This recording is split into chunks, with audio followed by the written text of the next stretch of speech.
알아두면 돈 되는 지식산업센터 이야기. 지식산업센터 연구소 세움의 공장장입니다. 날이 많이 춥습니다.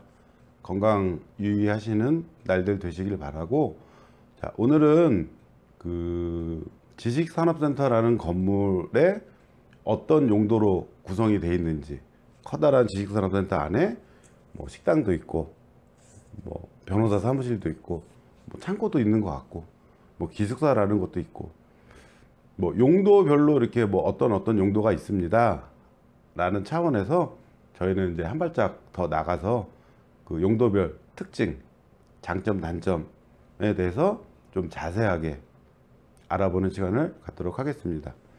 자, 이 이야기를 왜 말씀을 드리냐면은, 제가 이제 뭐 특별한 경우가 아니면은 이 업무 지원, 지원 시설에 대해서 추천드리지는 않습니다. 동일한 기준으로 수익률이 만족스러운 것도 아니고 공실률이 낮은 것도 아니기 때문에 제 이제 주력은 거의 이제 공장이라서. 그런데 그 업무 지원 그 지식산업센터라는 게 뭐 괜찮다고 어렴풋이 알고 섣부르게 알고 그 분양 현장이라든지 주위 부동산에 가서 덜컥 다른 용도의 그 물건을 계약하고 오시는 분들이 있어서, 정확하게 파악하고 내 마음에 들어서 계약을 하시면 상관이 없습니다. 근데 잘못 알고 좋은 점만 보고 투자해서 뭐 만족할 만한 수익률이 아닌데도 불구하고 덜컥 이렇게 계약을 하시는 상황을 좀 미연에 방지하고자, 너무 공장 얘기만 하다 보니까 다른 용도의 특징에 대해서도 저희 구독자분들이라면은 남들보다는 조금 더 정확하게 파악을 하고 계셔야 된다고 생각을 하고 있습니다. 자, 정식 그 명칭은 그 지식산업센터 안에 지원시설이라고 합니다. 상가가 있고요. 뭐 부대시설이라고도 합니다. 많이 아시는 이제 기숙사. 그 다음에 이제 뭐 창고 용도가 있을 수 있고, 그 다음에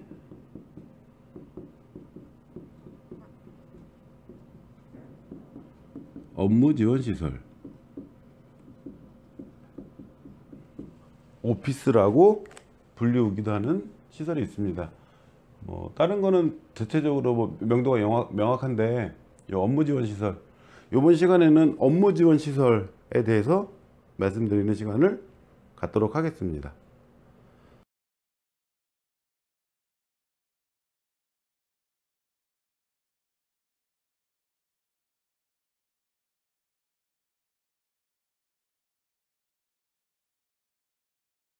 업무 지원 시설이라는 것을 알아보기 전에 제가 상담하시러 오는 분들한테 제일 먼저 드리는 말씀이 뭐냐면은, 선생님이 지식산업센터를 매입하시고자 하는 목적이 뭐죠? 라고 꼭 여쭤보거든요. 목적을 정확하게, 내가 수익률이면 수익률 분석을 잘해서 차익이면 차익, 둘 중에 뭐 둘 다 나오면 좋지만, 차익도 많이 나고 수익률도 좋으면 좋지만 그런 물건들이 적잖아요.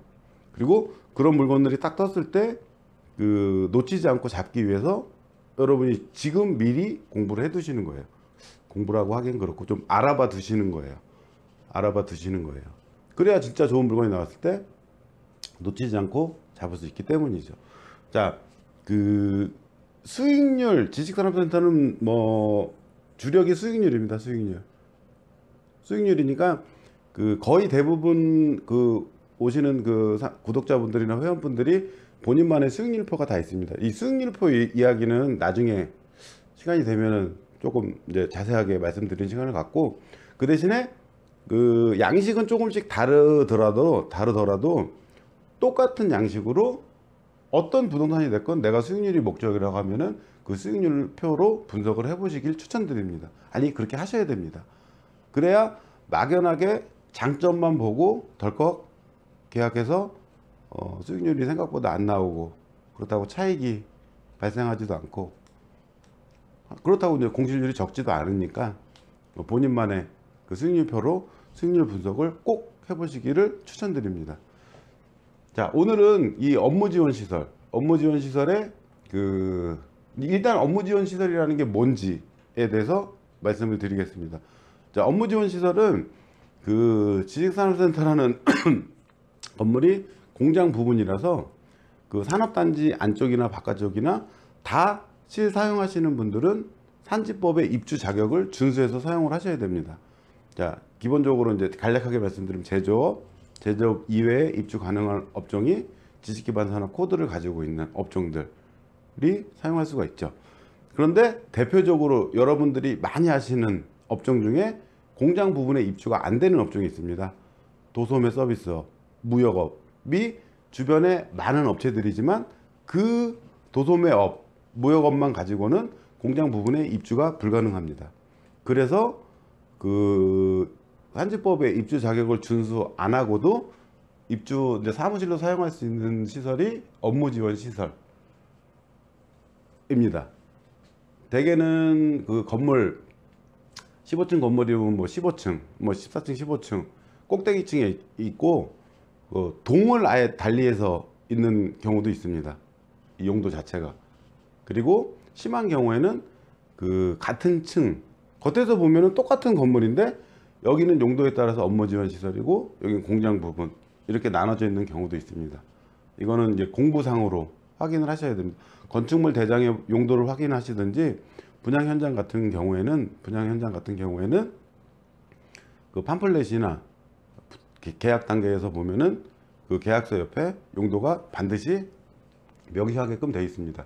그래서 그걸로 용도를 확인을 하시고, 그러면은 특징을 정확하게 모르시면은 그러면은 그 도소매 서비스 무역업도 들어올 수 있으니까 이 업무 지원 시설이 더 좋겠네, 좋은 거네, 이렇게 생각하실 수도 있습니다.